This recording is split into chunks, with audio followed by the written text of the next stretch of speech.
Welcome to my channel SK knowledge class. दोस्तों आज की इस वीडियो में आपको बताऊंगा हाइट एंड डिस्टेंस चैप्टर का सवाल, ठीक ना, जो कि दोस्तों बोर्ड एग्जाम में 5 नंबर से पूछा जाता है।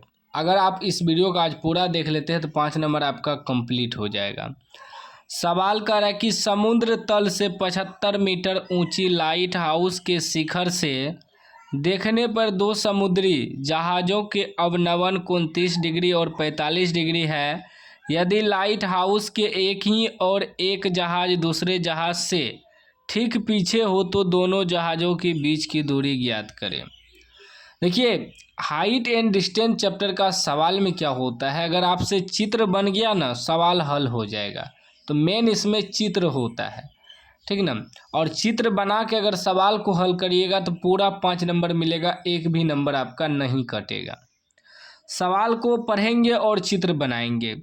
चित्र हम बना लिए लेकिन मैं आपको समझाऊंगा।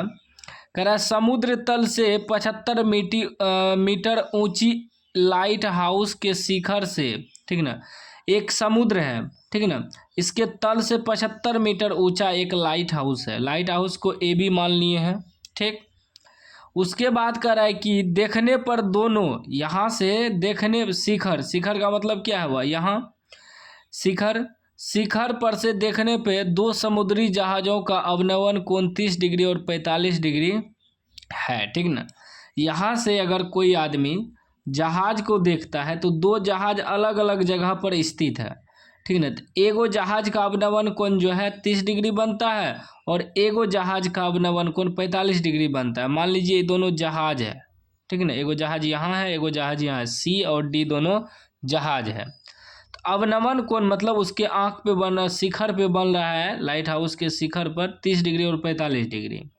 तो अवनमन कोण जब भी बनता है ऊपर बनता है और उन्नयन कोण नीचे बनता है, याद रखिएगा, ठीक ना।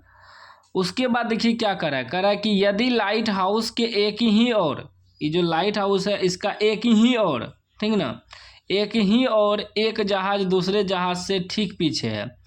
एक जहाज़ जो है, एक जहाज़ दूसरे जहाज़ के पीछे है, ठीक ना, एक ही लाइन में, एगो आगे है एगो पीछे है, ठीक ना। तब कह रहा है कि दोनों जहाज़ों के बीच की दूरी ज्ञात करें।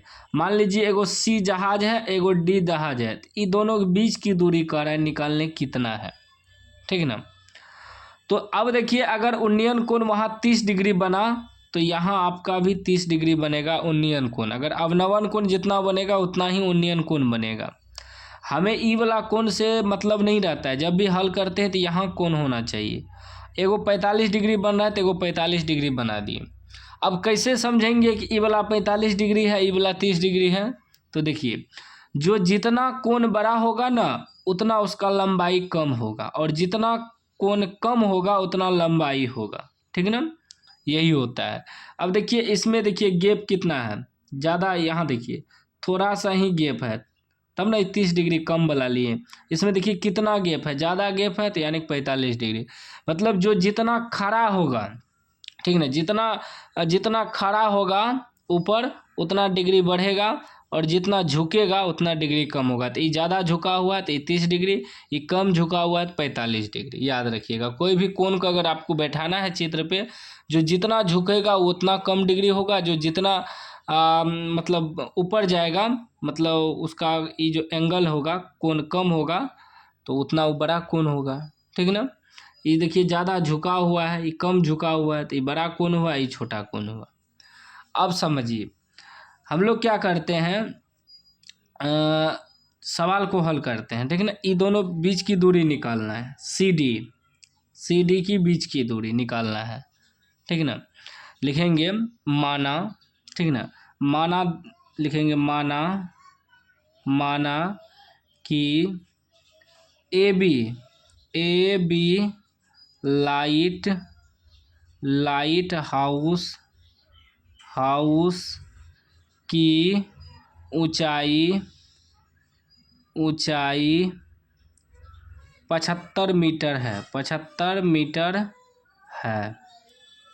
और ठीक ना, जो सब है उसी को मानते हैं। और सी तथा डी दो जहाज है, ठीक ना, मान लिए CD 2 जहाज है, यही अगर निकल जाएगा, CD का मान निकल जाएगा दूरी, तो आपका 2 जहाज़ों का बीच की दूरी निकल जाएगा, ठीक ना। तो इसमें देखिए 2 त्रिभुज है, ठीक ना, एक त्रिभुज यहाँ से यहाँ तक है और एक बड़ा त्रिभुज है यहाँ से यहाँ तक, ठीक ना। तो एक बार पहले छोटा त्रिभुज लेंगे, उसके बाद बड़ा त्रिभुज लेंगे, ठीक ना। तो यहाँ लिखेंगे जो जो दिया है, ठीक ना, ए बी बराबर 75 मीटर, ठीक। उसके बाद कुछ नहीं दिया है, एंगल दिया है, एंगल डाल सकते हैं, कोण ए सी बी बराबर 45 डिग्री। देखिए जो भी कोण दिखाना है ना उसको बीच में रखते हैं। उसके बाद एंगल क्या दिया है, ए डी बी बराबर 30 डिग्री, ठीक ना। अब पहले चलेंगे एक समकोण त्रिभुज, देखिए ये समकोण त्रिभुज बना है, क्या बना है, समकोण त्रिभुज। ये आपका हो गया लंब कर्ण आधार। तो पहले ऐसे चलेंगे ई वाला त्रिभुज में ए बी सी तक, ठीक ना। लिखेंगे समकोण त्रिभुज ए बी सी में, ठीक ना। ए बी सी में चल रहे हैं, तो हमें क्या दिया है, ये 45 डिग्री यहाँ है कोण, तो ये आपका लंब हुआ, ये आधार हुआ। तो लंब आधार किस में होता है, टेन में होता है। लिखेंगे ten 45 degree, ten 45 degree ten में ही होता है लंब बटे आधार। तो लंब आपका क्या हो गया, ए बी बटे आधार क्या हो गया, बी सी, ठीक ना। देखिए टेन का सूत्र क्या होता है, लंब बटे आधार। आप लोगों को पता होगा टेन थीटा बराबर लंब बटे आधार होता है।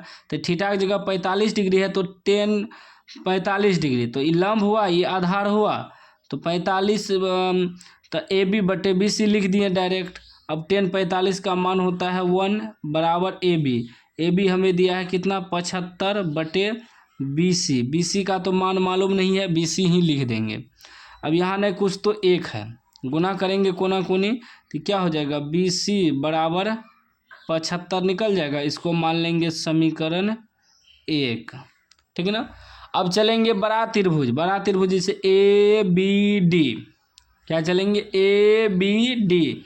लिखेंगे समकोण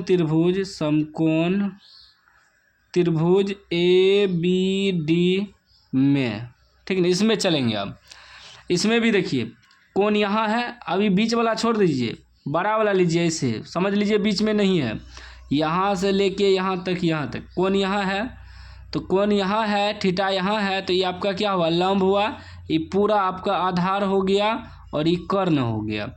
तो हमें क्या दिया है, लंब, तो लंब दिया है, तो लंब और आधार से चलेंगे क्योंकि आधार निकालना है ये वाला दूरी। तो लंब आधार 10 में होता है, तो 10 30 डिग्री बराबर, 10 30 डिग्री बराबर, तो 10 का क्या होता है, लंब बटे आधार, यानी कि P बटे B लिखते हैं, याद रखिएगा। तो लंब इसके सामने ही बन गया ए बी बटे आधार क्या बन गया, आधार आपका ये हो गया बी डी, ठीक ना।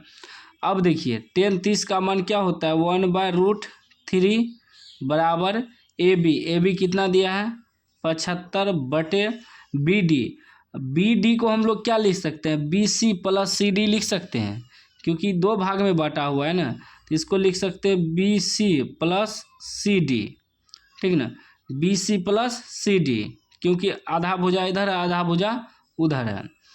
तो अभी 1 से गुना करेंगे तो क्या हो जाएगा, B C plus C D बराबर 75√3 हो जाएगा, ठीक है ना। अब एक चीज़ देखिए, समीकरण 1 में बी सी बराबर मान निकला हुआ है, बी सी बराबर, तो बी सी बराबर कितना है, 75, यहाँ रख देंगे, बी सी बराबर 75 प्लस सी डी बराबर 75√3, ठीक है ना। अब सी डी बराबर क्या हो जाएगा, सी डी बराबर हो जाएगा 75√3, और ये 75 इधर आ जाएगा, प्लस में है तो -75 हो जाएगा, ठीक है ना। तो सी डी बराबर, सी डी क्या हो गया, इसमें देखिए 75 कॉमन ले लेंगे, तो ब्रैकेट में बचेगा √3 - 1, ठीक है ना, √3 - 1। अब देखिए 75 √3 का मान होता है 1, ठीक ना, मैं मान लिखता हूँ, √3 का मान होता है 1.732 घटा 1, ठीक ना। घटा 1 ई वाला लिखे। अभी क्या हो जाएगा 75 गुना, देखिए 1 में से घटिए जाएगा 0 बचेगा, यानी कि 0.732। देखिए ये पॉइंट के बाद वाला है, दशमलव के बाद वाला है, तो पहले वाला में घटेगा ना, 1 में घट जाएगा तो बचा 0.732। अब इससे गुना करना है, तो हम गुना करके आपको बताते हैं आंसर। देखिए दोस्तों, इसको जब गुना करेंगे तो आपका आ जाएगा टोटल 54.9, ठीक ना, 54.9 मीटर हो जाएगा, ठीक ना। देखिए हम यहाँ गुना कर लिए हैं, ठीक ना। हम आपके सामने गुना इसलिए नहीं किए तो वीडियो बहुत लंबा हो जाता, आप लोग स्क्रीनशॉट ले लीजिए। गुना कर दिए हैं टोटल, जैसे आप लोग गुना करते हैं नॉर्मल। गुना करने के बाद यहाँ 3 अंक के बाद दशमलव था, 3 अंक के बाद दशमलव डाल दिए तो 0 हट गया, 54.9 मीटर हो गया। तो अब देखिए CD का मान निकला ना, तो CD मेरा क्या है यहाँ समझिए। CD क्या है, तो CD जो है दोनों जहाज के दोनों जहाज है, दोनों जहाज के बीच की दूरी है, तो यहाँ लिख देंगे, ठीक है ना। अतः दोनों जहाज़ों के बीच की दूरी कितना निकल गया 54.9 मीटर। ये आपका आंसर हो गया। पूरा 5 नंबर मिलेगा और इस साल बोर्ड एग्जाम में पूछा जाएगा। पूरा कंठस्थ कर लीजिए यह सवाल, ठीक ना। CD जो है दोनों जहाज की बीच की दूरी था, ठीक ना। तो बिल्कुल आसान तरीका से हम आपको बताए हैं। वीडियो पसंद आया तो लाइक कर दीजिए, चैनल को सब्सक्राइब कर दीजिए।